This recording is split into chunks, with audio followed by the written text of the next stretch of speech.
Now, if you're like me and you like ordering Uber, Yango, Bolt, then please pay close attention to what I'm about to say, because it could save your life, your friend's life, your family member's life, anybody you share this to. Now, a Snap user by the name of Ajo is warning us about this driver. Now, she didn't specify if he works for Uber or Yango or Bolt. Most of the time, these drivers, they work for all the companies. They have all the apps on their phone, depending on which one they want to use at the time.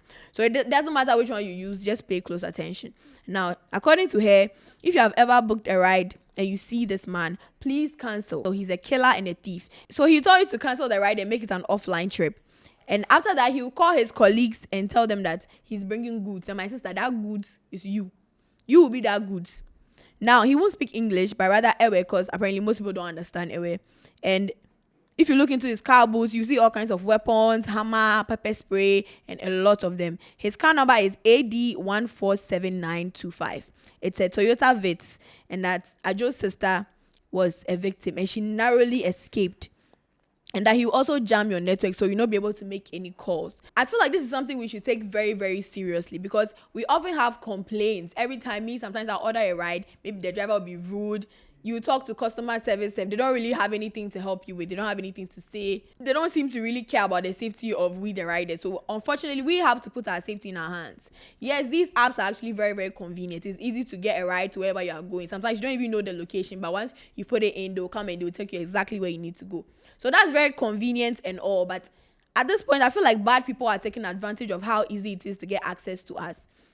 And they are using it. Because what do you mean I'll order a ride and now my life is at risk?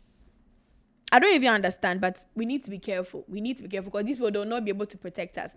Even if you share your ride with someone, in the heat of the moment, you could die before the person who has your location will even be able to help you or call the police or do anything about it.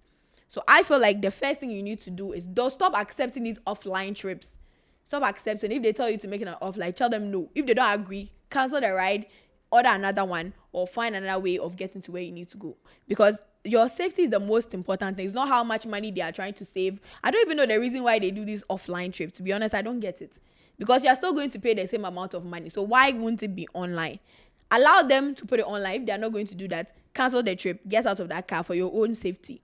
Because if you end up going and something happens to you, low-key, you are also to blame. Because why would you trust a complete stranger? These people are strangers. We don't know them from anywhere. The same way you would treat a complete stranger on the road, this is how we should be treating these drivers. Because you don't know them. You don't know what their intentions are. To you, he might look like a random driver, but you don't know what he's doing. You get it? This man that is saying he has goods and he's killing people left and right, that's what he's doing. You get it? But he has disguised himself as a regular driver. And if he gets you might not escape like Ajo's sister. You might actually be a real victim. Let's say no to all these offline trips and things of that nature. Also, I feel like if you're going to be riding, especially at nighttime, you should have some form of protection, be it pepper spray, some kind of weapon. It's sad that we have to do things like this, but you have to protect yourself. You have to protect yourself. If you just go in blindly trusting these people and something happens to you that you could have avoided, I feel like it's just sad. It's just sad that we have to end up in this situation. So just protect yourself. Have some pepper spray, some kind of hammer, just something to defend yourself in case you need it. It's better to not need it and have it than to need it and not have it, in my opinion. So get some pepper spray, get something, some form of self-defense tool. Share your location always. Let your family members or your close friends know where you are at all times. At least have two people who have your location at all times.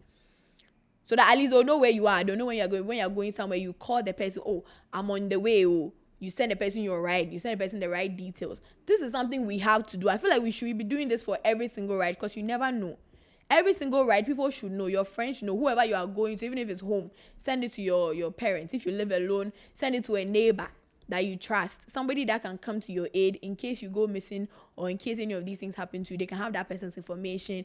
They give it to the authorities. So at least if something does happen to you, you can get justice. So let me know your comments. Let me know what you guys think. It's been Karen Jacqueline here on What They Go On right here at Your Charlie Studios.